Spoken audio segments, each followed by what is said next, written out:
Hi everyone, आज हम करेंगे क्लास 8 की बुक हनी ड्यू का चैप्टर नंबर 3 का पार्ट 2, जिसका नाम है glimpses of the past. Dissatisfaction 1835 से 56। डिससेटिस्फैक्शन का मतलब है असंतोष।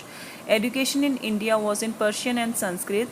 इन 1835 an Englishman name Macaulay suggested a change. India में जो एजुकेशन प्रोवाइड की जाती थी वो पर्शियन और संस्कृत लैंग्वेज में थी, बट 1835 में एक इंग्लिशमैन आए जिनका नाम मकॉले था। उन्होंने बोला कि हमें इंडियंस को जो है इंग्लिश लैंग्वेज में एजुकेशन प्रोवाइड करनी चाहिए, जिसकी सबने सहमति दी। English education produced clerks to whom the British gave petty jobs under them. Incidentally, it also produced a new generation of intellectuals. जिन इंडियंस को इंग्लिश एजुकेशन प्रोवाइड की जाती थी उनको उन्होंने क्लर्क्स जैसे छोटे छोटे जॉब्स प्रोवाइड किए। इससे लेकिन एक चीज़ अच्छी हुई कि नई जनरेशन इंटेलिजेंट लोगों की प्रोड्यूस होनी शुरू हो गई। We must educate our brothers and try to improve their material conditions. इसमें कुछ इंडियंस बात कर रहे हैं कि हमें अपने भाई बहनों को पढ़ाना चाहिए और उनकी जो मालिया हालत है उसको इम्प्रूव करने की कोशिश करनी चाहिए। For that we must convey our grievances to the British parliament. इसके लिए हमें जो हमारी ग्रीवियांसेस हैं, जो हमारी तकलीफ़ें हैं, दुख तकलीफ़ें हैं, उनको ब्रिटिश पार्लियामेंट को बताना चाहिए। By 1856 the British had conquered the whole of India। अब यहाँ पे देखिए जो येलो पार्ट है अब काफ़ी कम इंडिया के हिस्से में रह गया। जो पिंक पार्ट है, पिंक वाला जो हिस्सा है, काफ़ी हद तक इन्होंने जो इंडिया का जो पार्ट था उन्होंने अपने कब्ज़े में कर लिया था ब्रिटिशर्स ने। They care little about the needs of Indians. अब उनको कोई फ़र्क नहीं पड़ता था कि इंडियंस की क्या ज़रूरतें हैं। Our kings have become puppets and we have lost our old jobs. कुछ इंडियंस इसमें बात कर रहे हैं कि हमारे जो किंग्स हैं, हमारे जो राजा हैं, ब्रिटिशर्स की कठपुतलियाँ बन गए हैं। And we have lost our old jobs, और हमने अपने पुरानी नौकरियां जो हैं खो दी हैं, लैंड भी खो दी हैं, जो हमारी ज़मीनें हैं वो भी उन्होंने हड़प ली हैं। They are converting our brothers. हमारे ब्रदर्स, भाई बहनों को, हिंदू मुस्लिमों को क्रिश्चियनिटी में कन्वर्ट कर रहे हैं। You only talk, do something to drive them out. यहाँ पे एक आदमी बोल रहा है कि तुम सिर्फ बातें ही करते हो, कुछ ऐसा करो जिससे वो यहाँ से चले जाएं। द स्पार्क्स 1855 से 57 तक। द स्पार्क्स का मतलब है चिंगारी। Taxes continue to ruin the peasants. इन पे इतने ज़्यादा टैक्सीज लगाए जाते थे इंडियन किसानों पे कि वो बिल्कुल ख़त्म होते जा रहे थे। In Bengal the Santhals who had lost their lands under new land rules became desperate. In 1855 they rose in rebellion and massacred Europeans and their supporters alike. अब टैक्सेस किसानों को ख़त्म करते जा रहे थे। बंगाल में संथल्स नामक लोग थे, उनके जो है नए लैंड रूल्स के अंदर उनकी सारी ज़मीनें उन्होंने हड़प ली। उससे क्या हुआ कि 1855 में उन्होंने विद्रोह किया और काफ़ी यूरोपियंस और उनके सपोर्टर्स को मार डाला। Discontent was brewing in the east India company army also. अब जो इंडियन लोग थे ईस्ट इंडिया कंपनी में, उनके अंदर भी था जो डिसकंटेंट है, जो असंतोष है, बढ़ता ही जा रहा था। The white soldiers get huge pay mansions to live in servants. वो बोल रहे हैं कि जो वाइट सोल्जर्स, जो अंग्रेज सोल्जर्स हैं, उनको काफ़ी अच्छी सैलरी दी जाती है और बड़े बड़े घर महल दिए जाते हैं उनको रहने के लिए, और हमें बहुत कम हिस्सा दिया जाता है उसमें से, और ना ही हमारी प्रमोशंस होती है। अंग्रेज ask us to cross the sea which is against our religion. Who is the टोपी वाला to abolish our age old customs. We must drive out the अंग्रेज। यहाँ पे बोल रहे हैं सोल्जर्स आपस में बात कर रहे हैं कि जो अंग्रेज़ है वो हमें कहते हैं कि हमें जब वॉर होगा तो हमें सी क्रॉस करके भी जाना पड़ेगा, लेकिन सी क्रॉस करना तो हमारा धर्म भ्रष्ट होना होता है।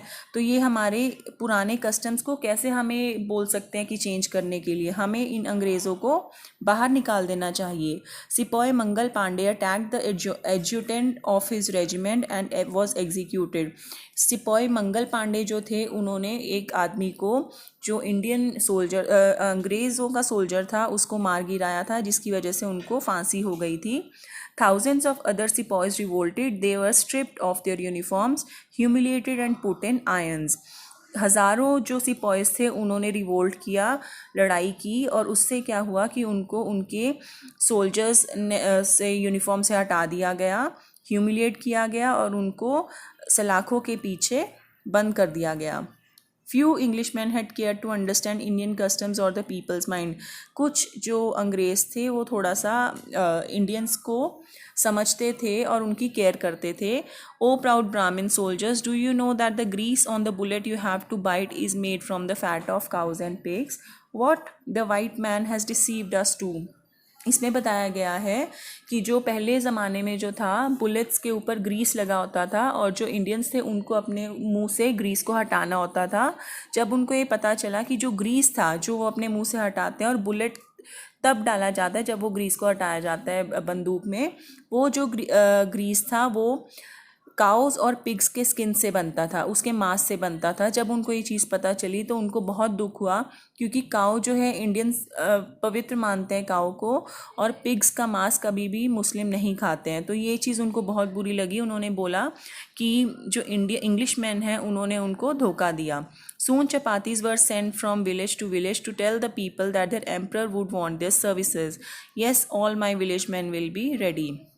इसमें क्या है कि चपाती जो है, रोटियां जो है, एक विलेज से दूसरी विलेज पहुंचाई गई थी और इनको बोला गया था विलेजर्स को कि आप हमारे राजा की हेल्प करो इंग्लिश मैन को यहाँ से भगाने के लिए। इसमें राजा कौन से राजा के बारे में बात किया जा रहा है? इसमें बहादुर शाह जफ़र के बारे में बात की जा रही है। Similarly lotus flowers circulated among Indian soldiers, death to the foreigner, the masses gave all help and shelter to the patriots. इसी तरह से लोटस फ्लावर्स जो है इंडियन सोल्जर्स में बांटे जा रहे थे और उनको बोला जा रहा था कि हमें हर तरह से आप हेल्प करो ताकि हम ये फॉरेनर्स को यहाँ से भगा सकें। नेक्स्ट है रिवोल्ट, जो लड़ाई हुई उसके बाद। Then there was violent outbreak at Meerut, और इसके बाद क्या हुआ कि मेरठ में लड़ाई शुरू हो गई। The sepoys March two Delhi, अब जो सिपॉयज थे वो दिल्ली अब चूक कर गए थे। Long live our emperor Bahadur Shah, इसमें इन्होंने बहादुर शाह जफ़र को अपना राजा घोषित कर दिया था। द रेबेलियन स्प्रेड वाइडर, अब जो ये लड़ाई थी काफ़ी और आगे बढ़ गई थी और ज़्यादा फैल रही थी। Many landlords had lost their lands because of the British policies and they were sore. The white man's rule must end yes we will help you. इसमें जो ज़मींदार थे काफ़ी, उन्होंने अपने लैंड जो ज़मीनें थी खो दी थी क्योंकि ब्रिटिश पॉलिसीज़ गलत थी, उसकी वजह से वो बहुत परेशान थे। तो फिर इन लोगों ने, सब ने, जो जनता थी और जो लैंडलॉर्ड से, सब ने डिसाइड किया कि अब हम इंग्लिश मैन को यहाँ से भगा देंगे। द फाइट फॉर फ्रीडम 1857, अब 1857 का जो वॉर हुआ था उसके बारे में बताया गया है। मैनी फॉर्मर रूलर्स लाइक बेगम हज़रत महल of Lucknow were bitter, the white man has taken away my kingdom. इसमें जो रूलर थे बेगम हज़रत महल लखनऊ की, वो भी बहुत चिड़ी हुई थी क्योंकि उन्होंने उनका किंगडम ले लिया था अंग्रेज़ों ने। तो फिर वो चाहती थी कि मुझे भी अपना जो राज्य है वापस चाहिए, इसलिए मैं आपका साथ दूंगी। पॉपुलर लीडर्स लाइक मौलवी Ahmadullah of Faizabad told the people, rise brothers rise, the अंग्रेज़ इज़ रूइनिंग आवर लैंड। अब जो वहाँ के लीडर थे मौलवी अहमदुल्ला ऑफ फैज़ाबाद के, उन्होंने भी बोला अपने भाइयों को कि आप जागो, हम अपने लैंड्स को अंग्रेज़ों को लेने नहीं देंगे। They join the upsurge against the foreigner, सब ने अब फॉरनर्स के अगेंस्ट जो है लड़ाई को ज्वाइन कर लिया। The people rose everywhere in Bareilly, Kanpur, Allahabad, हर जगह लोग अंग्रेज़ों के खिलाफ सब इकट्ठे हो गए, बरेली में, कानपुर में और इलाहाबाद में। Azimullah Khan told Tatya Tope, we should have Peshwa Nana Sahib as our leader in this war of independence. Azimullah Khan ने तात्या टोपे को बोला कि पेशवा नाना साहेब की जगह पे आप हमारे लीडर बनिए वॉर ऑफ इंडिपेंडेंस में। The patriots pounced upon the British and fought pitch battles all over north India, पूरे नॉर्थ इंडिया में जो है जो देशभक्त थे उन्होंने अंग्रेज़ों के खिलाफ जंग छेड़ ली थी। 80-year old Kunwar Singh of Bihar received a bullet in his wrist, 80 साल के जो कुंवर सिंह बिहार के थे उनकी जो कलाई में थे बुलेट लगी थी। Mother Ganga, this is my last offering to you, उन्होंने बोला गंगा माँ को कि ये मेरी एक आखिरी भेंट है आपके लिए। इसी के साथ ही चैप्टर कंप्लीट होता है। आई होप आपको ये वीडियो पसंद आया हो। अगर आपको ये पसंद आया प्लीज़ इसे लाइक और सब्सक्राइब ज़रूर कीजिए। Thank you so much.